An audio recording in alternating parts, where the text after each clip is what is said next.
Luto is a psychological horror game. You play as a character called Sam, and you go about your day as normal. Well, apart from the creepy narrator voice that seems to be narrating every action you do, but we'll get to that later. As he does As you keep every playing the day, same day Sam over and gets ready to over, leave the then house suddenly and you're go to propelled work. into something a lot more sinister, and you become aware that something just isn't right. However, today someone is trying to scare him.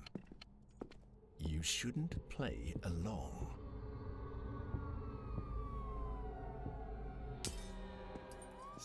For the story itself, you're not given any context. You're immediately put into the game and you figure things out yourself, or rather, some kind of version of it. So everything's left open to interpretation. As you go along, you find out more of a backstory to Sam's life and why he's experiencing these things. But that's the good thing about the game. It actually creates an interest in Sam's life. You find yourself actually wanting to find out why this is happening to him. Why is he put in this kind of situation?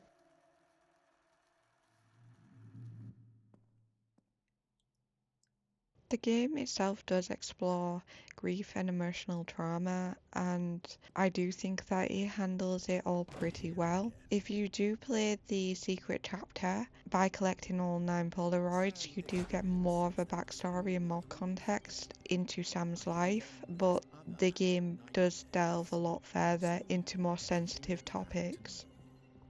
If you stop resisting, and yet you keep As you're trying to figure out Sam's backstory, the atmosphere and the environment in the game really do add to it all. You immediately feel uneasy as you go further into the game. The tension and the creepiness of it only heightens. It is so well put together, and there is just always a sense of dread and feeling of being unsafe. You're on your own with this creepy narrator voice and all these sheets that appear to have people underneath them, and you'll find yourself constantly wondering, did that one move? Or did that one move over there? Or did I just catch a glimpse of something? The developers really did a good job on creating that kind of unease because they are everywhere. Everywhere you look, you'll see them. You'll find yourself not even wanting to walk past any of them because you'll worry that they'll jump out. So the game relies more on that atmospheric, environmental type of unsettling horror rather than the sometimes overworked jump scares. And that's what's really good about the game because it can really create that sense of unease as you're playing it. And that's something that stays with you throughout the game. For a psychological horror, it's definitely got the atmosphere for it.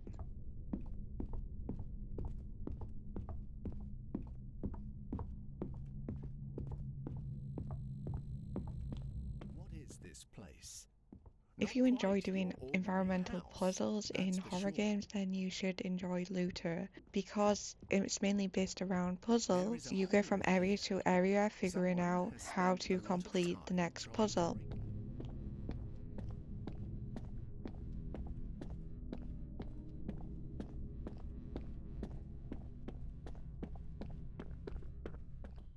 And that actually brings me to one of the downsides about the game. Sometimes the puzzles can be a little bit confusing. They don't really give you many clues as to what to do.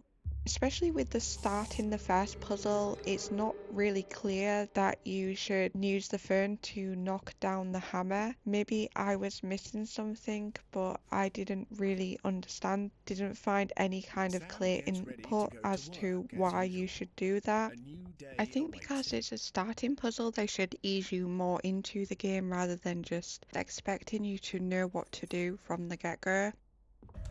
And it wasn't just that puzzle. Later on in the game, there was a few others that I found a little bit confusing to make sense of. You're left a little helpless, and a lot of it's down to guesswork. So that's one of the downsides of the game, but it's a minor downside. And that brings me to my second one. Sam Now, gets at the ready to go start, to work as I as said, there's a usual. narrator's A voice new and day he's with awaits you him. throughout the game.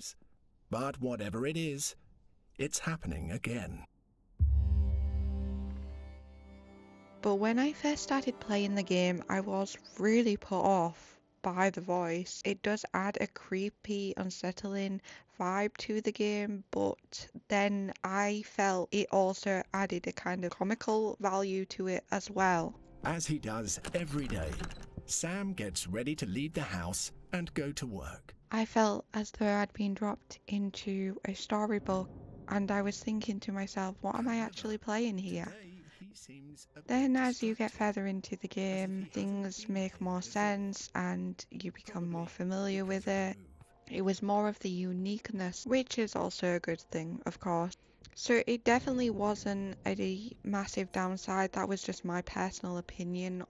30 minutes into the game, and I'd already become familiar with the narrator, and it wasn't such a big deal anymore. Now, moving on to the ending of the game, I think that it was an okay ending. It explained things as you progress towards the end, and then you finally become more aware of what's happening.